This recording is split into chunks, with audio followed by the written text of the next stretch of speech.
నాకు చాలా చాలా చాలా బాధ అనిపించింది. అదేంటంటే ఏపీలో హజ్ యాత్రకు వెళ్లే ముస్లింలకు 1,00,000, మసీదుల నిర్వహణ కోసం 5,000 సాయం అందించే స్కీమ్లకు రూపకల్పన చేయాలని అధికారులను సీఎం చంద్రబాబు ఆదేశించారు.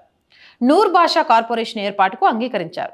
పాస్టర్లకు నెలకు 5,000, ఇమాం హౌజంలకు నెలకు 5,000 గౌరవ వేతనం ఇవ్వాలి అని దీనికి సంబంధించి ఏం చేయాలి ఏర్పాట్లను చూడమని ఆదేశాలు ఇచ్చారట. ఏపీ సీఎం చంద్రబాబు గారు ఒక చిన్న ప్రశ్న. ధూపదీప నైవేద్యాలకు నోచుకునే ఆలయాలు ఆంధ్రప్రదేశ్లో చాలా ఉన్నాయని తెలుసా? వేదాలను నేర్చుకొని ఎటువంటి ఆదాయం లేకుండా బాధపడుతున్న అర్చకులు అనేక మంది ఉన్నారని తెలుసా? దేవాదాయ ధర్మాదాయ అనే శాఖతో పాటు తిరుమల తిరుపతి దేవస్థానంతో కలిపి హిందూ ఆలయాల ద్వారా అత్యధిక ఆదాయం వస్తుందని తెలుసా? ఇదెక్కడి దౌర్భాగ్యం? హిందువులు మెజారిటీలుగా ఉన్న ఈ భారతదేశంలో, హైందవత్వంతో మారుమోగుతున్న ఈ భారతదేశంలో హిందూ దేవాలయ ఆస్తులను ప్రభుత్వ కబంధ హస్తాలలో ఉంచుకొని పీకలు నొక్కేస్తూ విలవిలా విలపిస్తుంటే ఆ విలపించే ఆర్తనాదాలు వీళ్ళకు వినిపించట్లేదు. కానీ ఇక్కడ నుంచి వచ్చే డబ్బుల్ని హజ్ యాత్రలకట, మౌలీలకట, ఏమంటారు పాస్టర్లకట, మసీదుల నిర్వహణకట, వారెవ్వా గొప్ప గొప్ప నిర్ణయాలు సీఎం గారు. అభినందించాలి మీలాంటి వాళ్ళని. ఈరోజు మెజారిటీగా ఉన్న హిందువులు ప్రయాగ్రాజ్లో జరుగుతున్న మహాకుంభమేళలో పాల్గొనాలి అంటే పాల్గొనలేకపోతున్నారు. ఎందుకు అంటే నేను చెప్తా చూడండి. విజయవాడ నుంచి, ఎందుకంటే ఇది ఏపీ సీఎం ఇచ్చారు కాబట్టి దాని నుంచి నేను ఎక్స్ప్లెయిన్ చేస్తున్నా. విజయవాడ నుంచి ప్రయాగ్రాజ్ వరకు రైలు టికెట్ స్లీపర్ పడుకొని వెళ్తే 700 రూపాయలు, అంటే రాను పోను 1,400 రూపాయలు. ఒక ట్రైన్లో తక్కువగా 20 కోచ్లు ఉంటాయి మరియు కోచ్కు 72 బెర్తులు ఉంటాయి. ఇవన్నీ లెక్కేసుకుంటే 1,440 మంది ఒక ట్రైన్లో వెళ్ళొచ్చు. వారికి ప్రయాగ్రాజ్ వెళ్ళి రావడానికి రమారమి 20 లక్షలు ఖర్చు అవుతుంది. ఒక్కో నియోజకవర్గానికి కనీసం 50 ట్రైన్ల చొప్పున 72,000 మందిని పంపించవచ్చు. అంటే 1,440 × 50 × 1,400 10 కోట్లు ఇంటూ 175 కలిపితే 1,750 కోట్లు. ప్రభుత్వ సొమ్ము ఏం అక్కర్లేదు. టీటీడీ వద్ద బ్యాంకు డిపాజిట్ల రూపంలో ఉన్న సొమ్ము 17,000 కోట్ల రూపాయలు. ఇందులో 10% ఖర్చు చేసిన 8,750 ట్రైన్లు కేంద్ర రాష్ట్ర ప్రభుత్వాల వాటా కింద కనీసం 20% రాయితీ ఇచ్చిన 14 కోట్లతోటి 1,26,00,000 మంది ఆంధ్రప్రదేశ్ హిందువులు మహాకుంభమేళలో పాల్గొనవచ్చు. మీరు అందరినీ పంపించొద్దు, హిందువులందరినీ కూడా పంపించొద్దు, వాళ్ళకి సబ్సిడీలు ఇవ్వద్దు. కనీసం తెల్ల రేషన్ కార్డు ఉన్న హిందువులనైనా ఎంపిక చేసి పంపిస్తే చాలు. అవ్వా ఏం మీరు హిందువులా?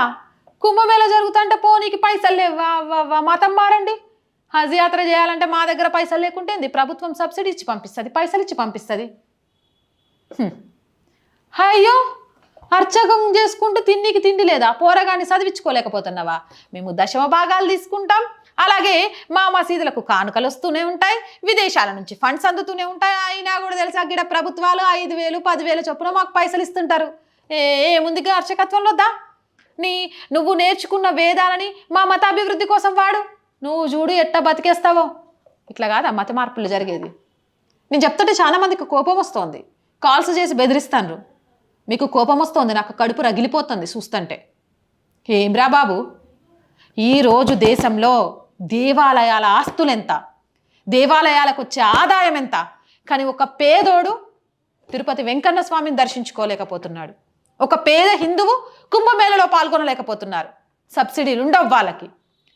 అసలు మెజారిటీగా ఉన్న హిందువులకు లేని సబ్సిడీలు ఏ ఒక్క రూపాయి కూడా ప్రభుత్వం ఇవ్వని అన్య మతస్థులకు ఎందుకు సార్?